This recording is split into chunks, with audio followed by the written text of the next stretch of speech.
Hi, you puddings. It's me, Rose Harley here again. Sorry it's been so long since I made a video, but robbing banks and beating up people with baseball bats takes up a lot of time. And then every single time you get caught, you gotta go to Arkham and get reevaluated by the psychiatrist, therapist, whatever. Anyway, today we're gonna be making some cookies. I'm gonna put Bud and Lou down and then we can get started. Now today we're going to be making something just a little bit healthier for those people who want to try something not so bad but not so good either. So we're going to be making a flourless brownie chocolate cookie. I know, right? So cool. Okay, so I already set the oven today. Thinking ahead. You want it set at 350, okay? So first you're going to get all your ingredients together. So I'm going to move the camera down so you guys can see what I'm doing. Okay. Alright, now first you're going to need a half a cup of softened butter, which is basically just a stick. You're going to need half a cup of brown sugar and a half a cup of white sugar. I've already got it in my mixing bowl because the first thing you're going to do is put your butter and your sugar together. Now, we're going to put the butter right in the bowl, and we're going to mix it up on our mixer until it's nice and fluffy. Now that your butter and your sugar is on the mixer, we're going to mix them up until they're nice and fluffy. After that, you're going to add 1 egg and a teaspoon of vanilla. Now with cookies, when I say combine it till fluffy, it's not the same thing as cakes. You only want your butter and your sugars to get combined. So the second you start seeing a nice mixture going, you can turn off your mixer. If you overmix, you're just going to get really fluffy cookies. Almost like cake. It's weird. Cookie cakes. Is that a thing? I don't think that's a thing. It could be a thing. Okay, never mind. Anyway. Once you get your butter and your sugars mixed up, remember, add 1 egg and 1 teaspoon of vanilla.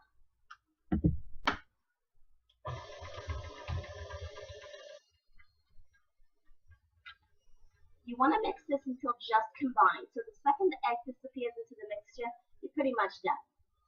Okay, now, once that's in, you're going to add 1 cup of cocoa powder. You're going to add 1/2 teaspoon of baking soda and 1/2 teaspoon of salt,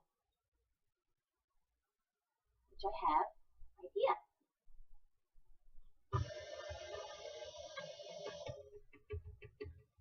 Now remember, if your butter has salt already in it, don't put any extra salt into your recipe. Just omit it. There's about 1.5 teaspoons worth of salt already in a stick of butter. You don't want to over salt your stuff. It'll taste disgusting. Trust me, I know. Once your cocoa powder and your baking soda and salt are all in there, you want to mix it again until just combined. Okay? And it's going to kind of look like a brownie batter. I'll let you see it in 1 second. See?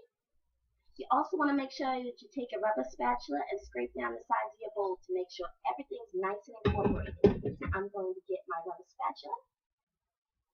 Not my rubber chicken, my rubber spatula.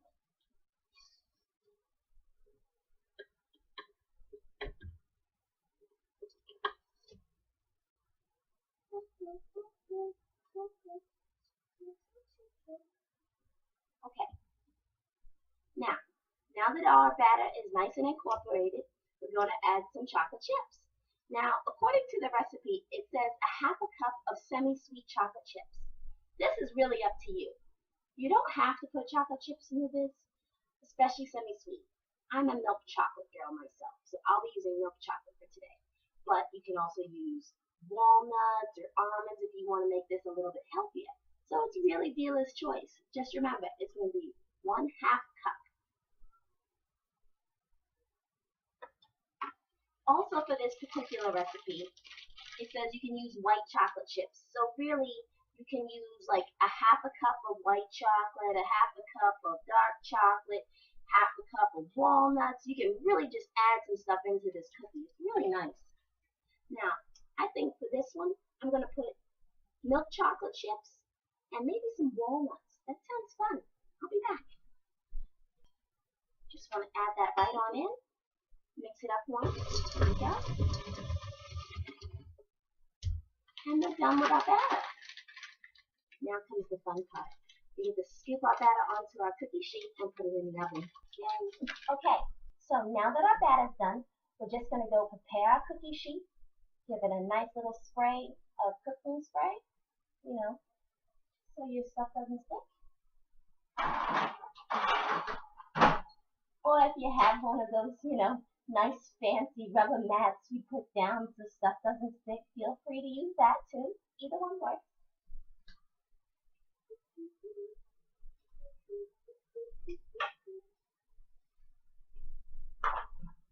Just a light spray. You don't want to go too heavy, otherwise it might affect the way your cookies turn out. There we go. And so now, if you have an ice cream scoop, same as in my last video, you can use this to measure out how much batter you need for each individual cookie. Okay? You can use this for cookies, you can use this for cupcakes. It's a really good tool to have. If you don't have it, you can still kind of use like a spoon or whatever's lying in your house. It's fine. It's not a big deal. This just makes it look, neater, whatever. So I'm going to take this now.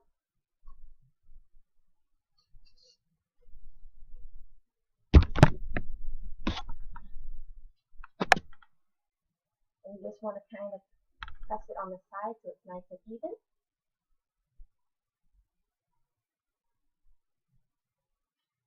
Just like that. And once you're done scooping all of them, you can give it a little press down, just a little bit, so it doesn't dome over when it bakes. Now, this particular batter feels exactly like a brownie batter should. So it's a little bit wetter than your average like chocolate chip cookie batter or something. So don't be concerned or worried that your stuff doesn't seem correct. It's fine. It's just fine. See? Okay. Now we're going to go and put them in the oven for about 10 minutes until they look done. You know what done cookies look like, I hope.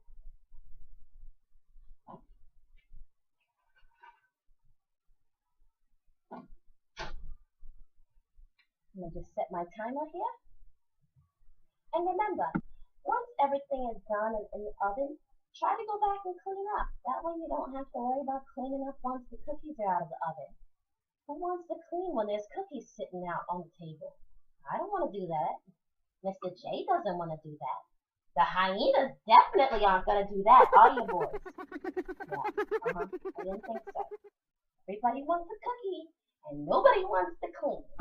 Who doesn't? Harley doesn't. Fine.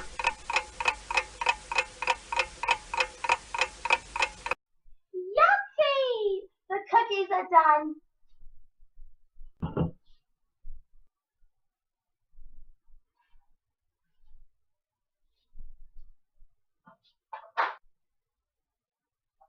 Bam. See that? Now, this recipe usually makes about a dozen cookies, but because my scoop's a little bit bigger, I only got, 8, whatever. Big cookies are better. I don't care what you say. Shut up.